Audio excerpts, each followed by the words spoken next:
Olá pessoal, tudo bem? Eu sou Renan Paes, sou ator, produtor, cantor e eu estou também na TV Relacionamento.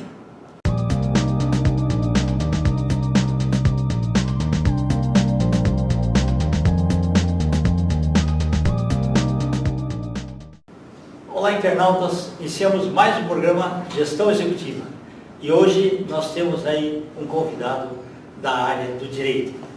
Marco Antônio Cardoso, gratidão, tá? Advogado e jurista, né? Queria que você contasse um pouquinho para os nossos internautas a grande contribuição que você vai fazer. Tem muitos alunos de último ano de ensino médio que estão aí procurando qual a profissão a seguir. Hoje eu consigo falar para eles assim, olha, você pode, com a longevidade, você vai estudar a vida toda, você pode fazer vários cursos. Mas muitas vezes a escolha da primeira profissão, que depois ele vai começar a ganhar dinheiro, né? E às vezes é aquela profissão que vai ter para o resto da vida, é muito importante o momento da escolha. Né? Com você, em que momento que aconteceu? No equivalente ao Fundamental 1, Fundamental 2, ou foi no ensino médio? Já no ensino médio, que eu, por assim dizer, descobri a minha vocação para ciências jurídicas e sociais, né, para o direito. Sim. Mas não tem nem pai, nem mãe? Não, nesse caso não. Meus pais, eles muito me ajudaram na questão do gosto pela leitura, né? E pela boa leitura, música, no caso da música clássica e tal. Então a gente teve essa boa formação. Minha mãe professora também e tal. O meu pai teve uma formação muito sólida, ele estudou para padre, né? Ele foi seminarista, então ele trouxe português casto, latim, isso eu já fui convivendo com as letras, com as boas letras. Mas despertou mesmo, eu consegui identificar em que área que eu iria atuar, quando eu comecei a trabalhar em cartório de notas. Nós lavávamos escrituras em escritura pública de notas, e nós já tínhamos o chamado VADMECUM, que é o conjunto de leis ali, e o Código Civil. E eu confesso que antes eu estava em dúvida para qual área seguir, o que fazer, cheguei a pensar em oceanografia, completamente diferente, caí na área de informática que estava começando, era a linguagem, não tinha Windows ainda, né? Ainda era DB, isso. Então eu comecei a pensar, mas de fato eu me identifiquei. Então até eu acho que é uma pista de resposta para a vossa pergunta pertinente para os nossos amigos aí que estão ainda por definir que área profissional seguir. Eu sempre digo o seguinte: vá pela sua vocação, aquilo que você gostaria de fazer, independentemente de quanto você vai ganhar, porque o dinheiro eu acho que é uma consequência. Eu defendo isso tranquilamente, não é demagogia, é a verdade. Não é a verdade, porque você passa mais horas trabalhando do que com a família. Agora tem outros regimes de trabalho, home office, mas de um modo geral você passa mais tempo trabalhando, às vezes até em casa mesmo. Eu trabalho em casa, mas ainda assim você está assim, horas se dedicando ali. É muito tempo de convivência com o seu ofício, com o seu trabalho, para você fazer algo que seja só pelo dinheiro. Porque existe uma teoria da pirâmide de Maslow, né? A pirâmide de Maslow é assim: você satisfez as necessidades básicas de segurança, aí o homem o ser humano tem uma dimensão, ele tem uma necessidade de valores culturais, de estética até, né? Narciso acha feio que não é espelho, né? Na música de Caetano Veloso. Então, você precisa estar se convivendo com algo que você gosta. E eu, graças a Deus, eu consegui identificar esse trabalho essa vocação, essa área, através do meu trabalho no cartório de notas. E aí comecei, algo que também contribui muito, é o respeito ao professor, aos livros, ao mestre, ao ensino. Levar a sério. Exatamente. Levar a sério, indagar, perguntar, perguntas pertinentes, perguntas inteligentes, né? Então, eu não acredito, a genialidade é um ponto fora da curva. É 99% de transpiração para 1% de inspiração, é o que eu falo. E aí, você convivendo bem, já fazendo estágio também, foi o que eu fiz. Então, eu já fiz estágio desde o primeiro ano da Faculdade de Direito. Terminava o meu trabalho, chegava no advogado, perguntava se não tinha mais algum trabalho a ser feito. Já gostava de ir ao fórum, né? Hoje o processo é digital. Então, hoje, os desafios são outros. mas eu acho que a paixão, o amor pelo ofício deve ser a mesma. Perfeito. Muito legal. E a área de atuação, depois, quando você vai... Isso. Então, quando eu, ainda falando um pouquinho, uma das situações que me chamou a fazer direito foi a minha vontade de ajudar pessoas. Ajudar a um grupo cada vez maior de pessoas. Mas coisa curiosa, meus primeiros anos na faculdade, como estágio e também meus primeiros anos de profissão, eu trabalhei em outras áreas, civil, empresarial, família, mas que foi bom.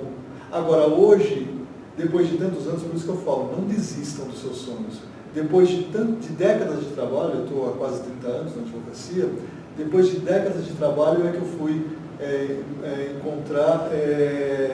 me encontrar, onde eu estou me sentindo mais útil. Por isso que eu falo, que não são só honorários. Então hoje eu trabalho para entidades de classe, servidores públicos, estadual, municipal, e são pessoas que também são insuficientes, né? Insuficientes é aquela pessoa que tem alguma vulnerabilidade, às vezes não só financeira, mas jurídica, técnica, informativa. Muitos ainda veem o direito como um circuito fechado, como se fosse uma Fórmula 1, não conseguem entender a questão de confiança no advogado. Então, o público ainda é carente, embora já se judicializam muitas questões, a partir da Constituição Federal de 88, e a informação chegando, televisão, internet, as pessoas ficaram mais conscientes dos seus direitos, o que é bom. Então, hoje você vê um número muito grande de ações, mas nem sempre o serviço público consegue acompanhar toda essa demanda. Então, nós temos ainda uma questão de um pouco de morosidade ainda, embora melhorou significativamente. Melhorou muito, o processo digital melhorou muito. Então, mesmo nós que somos lá do analógico, somos lá na máquina de escrever, tudo, a gente reconhece que o processo digital, né, ele trouxe esse avanço, está demorando menos. Então, mas sempre é bom você contar com um bom advogado, um bom profissional, que seja bom, seja pelo aspecto técnico de atualização, seja pela questão ética, né, pela questão humanitária também. E para que você tenha essa confiança e você possa caminhar com segurança. Agora, o que nós sempre falamos, aí é também para de um modo geral, o advogado como médico, ele não tem obrigação de fim, ele tem obrigação de meio. Significa dizer que desconfie se qualquer profissional do direito falar assim, olha, essa é uma ação ganha. Não existe.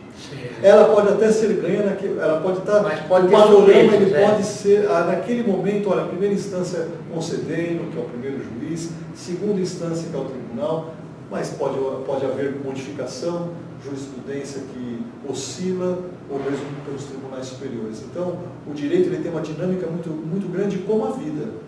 E quando eu comecei na faculdade de Direito, as coisas não aconteciam tão rapidamente como hoje. Então, o direito vinha mais a reboque dos acontecimentos. Hoje não. Hoje o que a gente verifica é uma modificação constante e aí a jurisprudência vai atrás. O processo ele é lerdinho, ele é lento, ele vai atrás dos acontecimentos sociais. Aqui está acontecendo um problema com cartão de crédito, ou um problema ali com o código de consumidor na área de saúde, mas até isso desaguar no judiciário, ter atividade jurisdicional, uma parte alega, a outra se defende, um juiz que vai analisar e vai dar a sentença se favorável ou desfavorável, até isso acontecer, muitos outros problemas sociais já vieram. Então o direito ele é dinâmico e é necessário que então a gente tenha esse entendimento. E aí entra a figura desse bom profissional que vai estar sendo fiel da balança, ele vai estar fidelizando, não esconda nada do seu cliente, fale exatamente. E para você falar exatamente, você também tem que fazer o seu dever de casa, estudar jurisprudência, esgotar, a gente chama de esgotar o tema. Os juristas, os pareceristas, sim, eles esgotam o tema. Nós, operadores do direito, às vezes a gente não esgota da mesma forma, né? Mas você precisa pelo menos ter isso como uma meta. Eu preciso ficar a par desse assunto do começo ao fim, de A a Z o que está acontecendo nessa matéria, nesse problema que está acontecendo aqui, nessa demanda que está acontecendo, como que o judiciário está decidindo de um modo geral. Evitar surpresas, evitar erros. Ok. Marcos, você me fez lembrar um pensamento que eu gosto muito. Ele fala assim, todo fato tem três lados. o meu, o seu e a verdade. E ninguém está mentindo. Vale do ponto de vista do observador. Por isso que precisa reunir tudo mesmo, né? Exatamente. E aí tem uma coisa que a gente chama, é pertinente, a gente chama de pré-trabalho.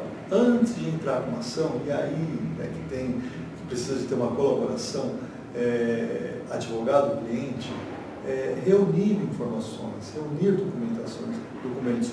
Às vezes o cliente pode achar que esse ou aquele documento, essa ou aquela informação não seja relevante, mas isso cabe ao advogado, que é o primeiro juiz da causa, aferir se é ou não relevante.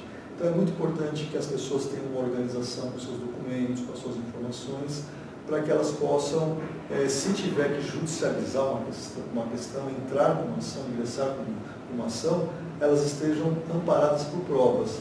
Porque até um adágio no direito que diz assim, pelo ponto de vista do juiz, traga-me os fatos e dar-te-ei o direito. Então, muitas vezes o advogado se esmera, faz aquelas peças bem elaboradas, aquelas petições com jurisprudência, mas o que o juiz mais vai verificar são as provas. Não é diminuir o nosso trabalho, mas na realidade é isso.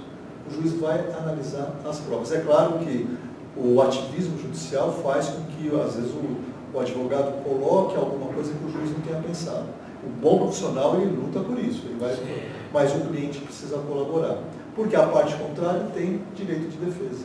Exatamente. E existem as situações em que se modifica essa expectativa do direito. Por isso que o direito, ele é um segmento muito especial. Precisa ter vocação mesmo. Precisa ter muita paciência, precisa ter E às vezes tem que ter releitura dos fatos, né? Um monte de coisa. Releitura dos fatos. Conversar de novo, né? Tem evidências. Isso, porque aí você prepara bem o processo. E existe um trabalho, e esse que eu ainda sonho em fazer de forma mais efetiva, que eu ainda não logrei fazê-lo, que é no que tange a advocacia preventiva.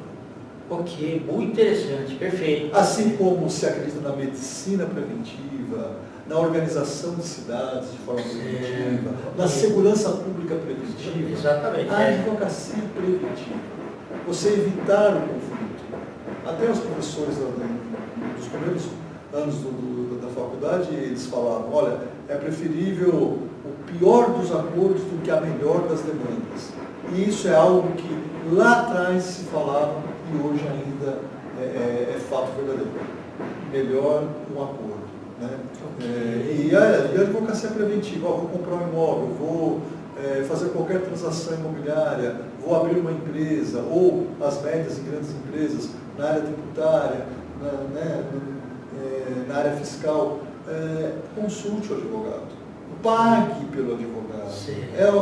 É um bom pagamento. Seguro, né? Porque você vai evitar problemas lá na frente. Claro, um profissional que não seja aventureiro, que seja da área, que tenha expertise, mas contrate sim esse profissional para atuar preventivamente. Hoje, por exemplo, na área tributária, tem questões que se resolvem em âmbito administrativo. Ou seja, você formulando para o órgão arrecadador, Receita Federal, Secretaria do Estado, Prefeitura, que aquela situação não deveria ter gerado imposto. Então você faz uma revisão daquilo e em alguns casos se resolve no âmbito administrativo, seja devolvendo, seja compensando por impostos futuros. Okay. Então é uma forma inteligente de se fazer. Você não judicializou a questão, você evitou um longo caminho e incerto caminho, porque o juiz pode conceder ou não, e você resolveu sem tanto custo. Então vale a pena. A prevenção, eu acho que para os novos profissionais, eu investiria nesse conceito, nessa área, de se trabalhar com a advocacia preventiva. Ô Marco, queria saber o seguinte, como curiosidade, tá? Então, o olhar seu como advogado e o olhar como jurista, muda muito? Como advogado e como jurista, muda, e eu lhe digo que é até saudável que mude. Porque eu, como advogado, por exemplo, eu posso fazer todo esse aconselhamento que eu falei do preventivo. Olha, vamos evitar uma demanda, vamos fazer um acordo, ok. Mas a partir do momento em que eu aceito uma procuração tua e vou ingressar com aquela ação, eu não sou juiz, eu sou uma parte. Só que eu estou falando pela parte advogare, falando pela pessoa, O senhor confiou em mim, É. me outorgou uma procuração, me passou Você fica uma poderes. extensão minha, né? Para cuidar do caso, é isso, Nesse né? momento eu não sou jurista. Quer dizer, é bom que previamente eu seja um jurista no sentido de estudar. Certo. Mas eu não sou imparcial. Eu sou parcial, eu sou parte, eu sou advogado. Eu devo buscar, eu devo lutar pelo senhor. Ok. Por isso é que eu digo. Por isso que a gente tem que separar as coisas. Ser preventivo é ótimo. Ser conciliador é ótimo. Mas se teve que judicializar uma questão, você é advogado. Você precisa ir até o fim. Eu vou defender o meu cliente no inferno, mas eu vou defender. Porque ele está confiando em mim. Eu tenho que falar com ele. Inclusive, pode até gerar processo ético se o advogado não fizer, embora seja uma obrigação de e-mail, enfim, mas se ele não envidar todos os esforços que sejam possíveis por uma inteligência jurídica mediana, perdendo um prazo, não alegar algo que poderia ser alegado, principalmente, não vamos entrar em detalhes, mas principalmente aquilo que é sério, aquilo que é o princípio, né, aquilo que são questões do processo mesmo, do bojo do processo, você não alegar, você não defender, não juntar provas, não instruir, você responde. Certo. E o preventivo, às vezes, muito assim, empresas familiares. Existe inclusive já holdings que trabalham com profissionais que já estão tendo expertise nessa área. Bacana, que bom. Porque hoje você precisa entender, eu acho assim, o advogado, e aliás com toda e qualquer profissão, ele precisa ter algo que a faculdade não ensinou, chamada inteligência emocional. Até tem a tese da professora Goleman, né? Sim, lá nos Estados Unidos, desde 98 Exato. tem essa tese, inteligência emocional.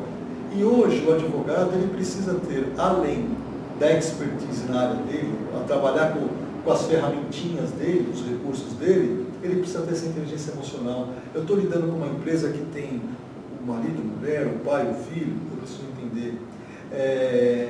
Ou mesmo quando não tem relação familiar consanguínea, mas tem uma situação de empresas antigas, tradicionais, ou que está mudando, mudanças que vão tendo, ou seja, você tem que ter inteligência emocional, um poder de adaptação, uma leitura razoavelmente rápida da situação, não pode também bobear. Tudo isso que a gente fala é muito bonito, muito bacana, mas você tem que ser rápido, porque senão você perde o time. Então você tem que estar organizado. Eu acho que na vida pessoal você precisa estar organizado, sim. Isso é sério. Não se falava muito disso, mas hoje é necessário. Você precisa ter uma vida pessoal organizada. Até por causa do equilíbrio, né? Equilíbrio. Você precisa ser um profissional que está ali no momento certo, no horário certo, com a mente desperta, focado na questão do seu cliente, não é fazendo links. Hoje as pessoas se distraem muito, né? Hoje tem 1000 atrativos. Então você precisa ser centrado. Por isso que eu falo, não dá para pensar, essa profissão não dá para você pensar só nos honorários. E um eterno aprendiz. Um eterno aprendiz. Mas feito tudo isso, aí entra a cerejinha na ponta do bolo. Vamos também valorizar o nosso trabalho. Exatamente. Perfeito. Nada gratuito. Gratuito, veja, você pode ajudar um grupo de pessoas que esteja precisando, mas absolutamente gratuito não. Algo você vai precisar monetizar, algo você vai precisar ter em troca. Valorize a sua profissão. Você pode ajudar, apoiar. Gratuito, 000, não é assim que funciona. Até porque não funciona. As pessoas não dão valor. Né? Exatamente. Você pode apoiar, mas melhorou a situação da pessoa, nem que seja simbólico. E eu já fiz isso. Olha, simbólico. Pagou algo simbólico, mas ele pagou. Exato, tá certo. Então vamos nos valorizar também. Perfeito. Tá bom? Meu amigo, eu agradeço. Eu queria que você deixasse os contatos para quem for entrar em contato com você sobre a parte de direito. Ok. O meu telefone para contato é profissional 11 97557 2002. Facebook, Facebook Marco Antônio Cardoso, é um pessoal, e Instagram é Marco A. Cardoso Pádua. Perfeito. Volte outras vezes, por favor. Voltarei, agradeço imensamente, parabéns pelo trabalho, parabéns pela TV Relacionamento e pelo Sr. Kendi, que tem um trabalho nobre, bacana também. Parabéns pelo cameraman também, nossas saudações aqui. Perfeito. Internautas, com os agradecimentos, então, a esse fantástico advogado e jurista, Marco Antônio Cardoso, nós finalizamos mais um Gestão Executiva. Um grande abraço e até a próxima.